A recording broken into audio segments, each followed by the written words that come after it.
Deep beneath the green heart of South America lies a mystery that has haunted explorers for decades. They call it the Stone Library of the Andes, a labyrinth carved into the mountains, filled with books made of metal and stone, engraved with knowledge that seems not of this earth.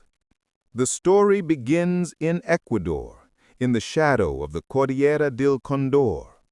Local Shuar tribes speak of sacred caves guarded by nocturnal birds, los tallos, whose wings whisper in the dark.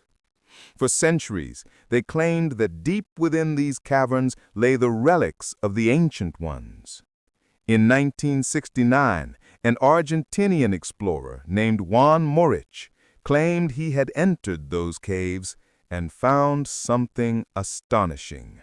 Rows of metal books, each engraved with geometric symbols and images of stars, planets, and unknown creatures. He said they were left by an advanced civilization that vanished long before recorded history.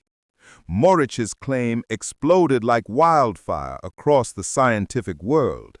He signed a notarized statement describing a metallic library hidden beneath the Andes, and even invited the Ecuadorian government to witness it. But when investigators arrived, the entrance was gone. The Shuar said the mountain had closed itself. Some claimed the explorers went to the wrong site. Others whispered that the military had intervened. From that day, the Stone Library of the Andes became a ghost in archaeology, a legend both feared and ridiculed. In 1976, a team unlike any other descended into the jungle. Scientists, soldiers, and one extraordinary guest, astronaut Neil Armstrong. Officially, it was a geological expedition to explore the Tallos caves. Unofficially, many believed Armstrong wanted to see the so-called metallic books himself. The group spent weeks underground, mapping, measuring, documenting. They found enormous halls, stone corridors, and walls so smooth they looked machined. But of the metal library, there was no trace. When the expedition returned, reports were filed, then classified. The mystery deepened. The Shuar elders say the metallic library was never meant for outsiders. It was placed in the mountain to protect sacred knowledge, a record of Earth's cycles, catastrophes, and visitors from the sky. They claim their ancestors were entrusted with guarding it until the world is ready. Some researchers noticed similarities between Shuar mythology and Sumerian legends. Both speak of beings descending from the sky to teach mankind. Could the Stone Library be a memory of such contact? Decades later, small metallic plates began to surface in black markets and private collections. Engraved with constellations and patterns resembling DNA spirals, they matched Moritz's description. But experts couldn't identify the metal. It was light, non-magnetic, and resistant to corrosion.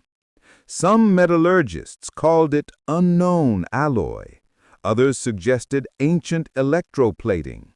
If true, it would mean the Andean civilization mastered techniques Europe wouldn't discover for another 3,000 years. Researchers discovered that many of the plates formed maps, not of modern continents, but of Earth's geography as it looked tens of thousands of years ago. Rivers where deserts are now, continents joined where oceans lie today. If genuine, this would mean the library preserved knowledge of a world before ours, before ice, before memory. But no one knows who carved it or why. In the decades that followed, multiple groups tried to rediscover the site described by Juan Moricz. Some vanished in the jungle. Others were turned away by the shuar, who warned, "The spirits below do not welcome the greedy." In 1997, a European researcher named Stan Hall attempted a private mission. He was met by armed men claiming to be environmental protection units. They seized his maps and warned him never to return. Since then, the Ecuadorian government has restricted access to the Thayos caves, officially for preservation, unofficially, perhaps for protection of something else.